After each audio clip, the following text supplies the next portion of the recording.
You are now tuned in to Sir Inks The Experience Podcast, where we talk about anything and everything kink. Now, this podcast is only catered to those that are 18 and above and may not be suitable for work, or as we like to say, NSF.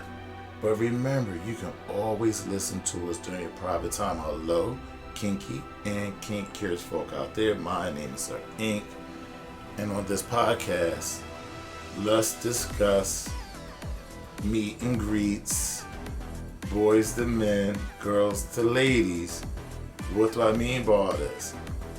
There are certain ways that we have to move as men, in my opinion. For example, it's the way we engage women.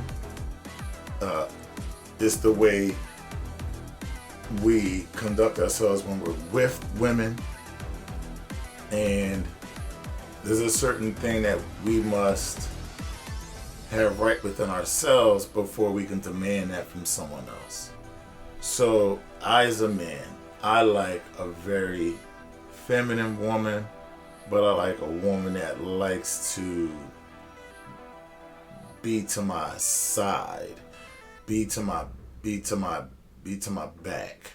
And what do I mean by that? She's on my side, but when we walking through doors, I'm opening up the doors for her. You know, if we're walking somewhere and it's crowded, she may need to step to my back. You know, as we're walking through some places, there's just certain behaviors that, you know, you can develop as expectations. As again, like walking on the outside when you're on the curb, right? Opening up doors, you know. So I have certain protocols where, like, a submissive woman that's with me can never touch doors. You know, she has to wait for me to open up doors. And it's just things that remind you of how to be a gentleman. You know, it keeps you in that gentleman mode. You know, that's part of the serving as a dominant that we do. You know, and every dominant has his own pet peeves. Mine would be opening doors. You know, it would be expecting a certain amount of service from my submissive. Far as after I take a shower, I want to be moisturized by her. You know, all that. I want her to kneel every day. So there's certain expectations, but I have to be the kind of man that's worthy of that, and so I have to work on my qualities. And a lot of a man's qualities deals with building their value up. And I know we've heard that thrown around so much. Men have to make their value, and yes, that is true. And this goes beyond what the average is, being able to have a spot, you know, food in the refrigerator, lights on, water running. I mean, that's really good. And there's nothing wrong with that. I'm not knocking that. That's a lot of people's base premise of living, you know, so I'm never downing that at all. But what I am saying is there's a certain level of for men that you have to work your way into certain things. So you have to work your way into that prime position to be able to make the max amount of money that you can, so you can afford to do the things that you want to do to achieve the goals that you want to achieve. You may have to work maybe more than one job. You might have to work 2 jobs. Some people take different risks, you know, but it's all to get yourself to a certain level. And then once you reach certain levels, you never want to go back, right? So not only do you have to work to get yourself to that level, but you have to work to maintain that level that you'll be on. And so a man has to build himself up, because as a man, you want to have certain things in place that a woman that you bring into your life will feel comfortable with. A submissive woman will feel comfortable with trusting you, that you have enough scruples in your damn head that you wouldn't risk your whole livelihood, your whole life, everything that you built on a bad moment. You're not going to do something foolish to ruin your whole life, whether it be with them or whether it be in general. It's the able to be able to trust that you're a man that's making solid decisions outside of an act of God or some crazy stuff out in the street, that's something that happened to you. So, as a man, men have to build that value up, which means I have to have certain things in place. I have to have a house, or I have to have a spot. I have to have a car. I have to have enough money to travel, to get around. And I mean, and this is just how I am. So that doesn't mean this is how you are. I'm not imposing that on anyone else. But I like to travel. That's my thing. So I work, I grind, and I make certain ways to travel certain time, a few times a year. A lot of times it's intercontinentally, then maybe once or twice is internationally.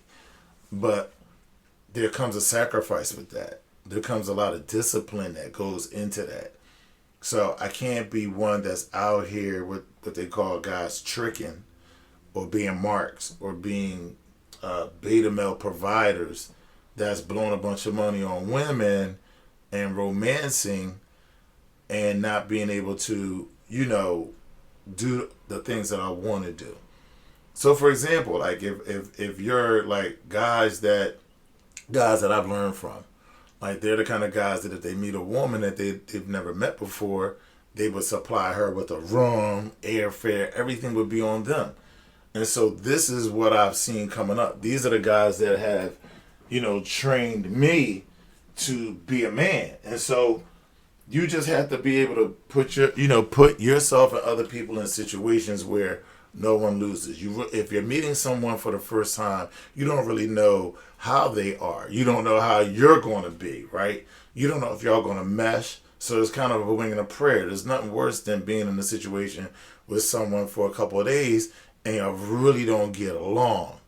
You feel that? So it's best that if you're a man and you're setting something up in a different place or even in your own city or town, it's best to put them in their own place. That way there's no pressure. There's no pressure on them to feel like they have to do something that they may not be in the mood to do, or your personalities don't mix like it did online, and so now you're in this awkward space and it's uncomfortable to talk about it sometimes, all that kind of stuff. So this way everybody's happy. They know they can show up. It's not this whole I'll pay for this or hold this stuff. No. I'm going to take care of your arrangements. Make sure that you have them sent to your email. So what if something even happens to me or whatever the case may be, you got a couple of days here or whatever already paid for. All you got to do is get yourself back to the airport home and you good. I think that's fair. I think that's the right way to do things. Not everybody can afford to do that. Now, if you're more comfortable with who you're talking to and who you're going to meet for the first time, then great. But a lot of this stuff is happening like lightning quick. Like, I had a friend of mine. She was like, look, I'm going to New York. And it's Tuesday, so I get on this dating app. And I'm trying to set something up for Friday night. And everybody on the app is like, damn, you look good. Are we going to get together tonight? What about tonight? And she's like, nah, like I'm coming in Friday. And they like, yeah, nah, hit me up on Friday. I might be available, might not.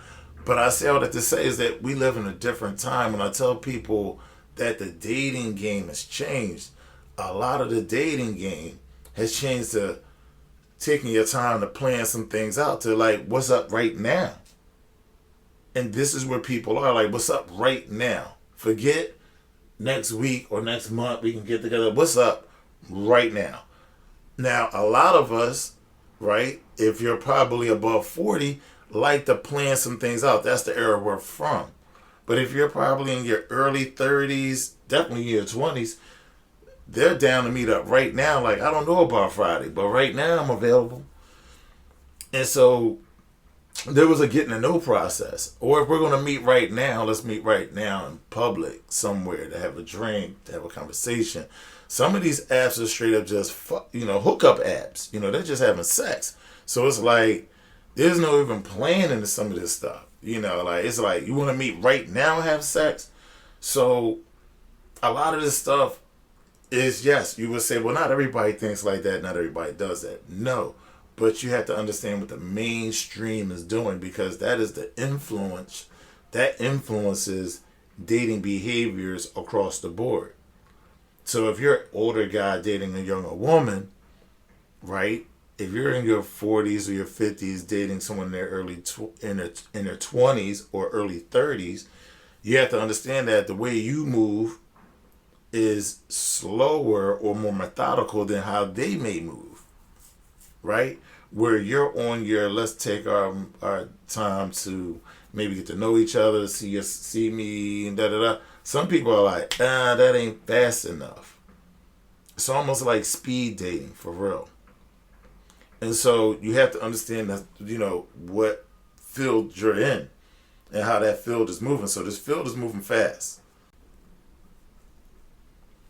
And let me be clear, I don't see this in a way of like, okay, you're older, they're younger, and there's no way to bridge that gap. I absolutely think there's a way to bridge that gap, but it comes with both sides understanding how the other side is moving. And actually, it's up to the person that has more years, that's older, that's more mature, to understand how the younger people are moving and having patience with that, and making the younger people understand the value in the way you're moving. Because yes, you can go, you can do this quick, fast stuff, but next thing you know, you've gone through a bunch of people and not really gotten any value out of it. At least some situations you can have with people, and the relationships necessarily don't be that great far as a love relationship, but you might have had some good bonding with that person, and there's something about that situation may help you grow. And so we need to, just bridge those gaps, but understanding that dating has changed. And for ladies, my advice would be sometimes, I know you want to help this guy get from where he is to where you think he can be, his potential. And maybe he has some cracks in his frame, his emotional frame, that you feel like if you can love him up, you can pour into him, and that'll help fill those cracks in, and then, you guys can have a really good relationship. I know you feel like you can fix him, you can save him, or you can help him progress. And yes, you possibly can, but it's how you go about doing it. You can't take care of a man in a way that makes him, it's not cutting his balls off, because his balls is really, some of these dudes' balls are already cut off. So it's not really cutting his balls off, but it's just like, men can be lazy. And if a woman is going to do everything, a man will be lazier. And so you can't allow the man to be lazy. So you can help him, but how do you motivate him to get to there? Instead of putting him there, he needs to work to something. So help him work to it. Don't give it to him. When you give it to him, you make him lazy. And really, people don't respect things that you just give to them. They respect things that they work hard for more. They are less willing to throw away things that they had to work for than they are things that are given to them. So if you give yourself, if you give all your resources, if you give, without understanding that you are killing that man's drive, or you are adding to his lack of drive. See, you think that helping him get to this other level, or putting him on this other level, is going to jumpstart him. But if he's struggling where he at, how is putting him up somewhere going to help, unless it's absolutely by his plan and you help fuel the plan? But if he don't have a plan and you make the plan and you put him up on that level, you did nothing for that man. You put him in a better position, and then you'll watch him fall out of it and be mad at him for it. A man does not need saving. A man has to figure it out. If you don't have a man that you can look to for answers, eventually it will all fall apart. Because if you really can't trust him, and it has nothing to do if he's fucking somebody else. Because a lot of times we talk about trust, is like, is he cheating? Is he fucking somebody else? Forget all that. Trust is, if the heat roll down the hill, how is he going to act if a fight break out? How is he going to act if I hit some financial hardship? How is he going to act if someone in our families pass? Is he going to fall apart? Or is he going to stand up? Is he going to be strong? Is he going to be someone that other people can look to for solidarity, for friendship, for compassion? Or is he going to be a dick and run from the responsibility, run from being a man, run from being the one that people should come to for answers? You have to understand what you're dealing with, ladies. And I'm not knocking y'all for wanting to love up on a man that has potential, but you feel like he, you see it, but he don't, or he's trying to get there. But you gotta let him find the answers and get to himself. If not, you might be building him up for someone else, or you might be building him up just to watch him fall off, and you'll be disappointed. And then you look around like, man, I wasted a lot of time. So I'm trying to help you not do that. So what do you guys think? Please leave me some feedback. You guys know where to find me, Sir INQ, on everything: Instagram, Facebook, and YouTube. Thank you for listening, and until next time, peace.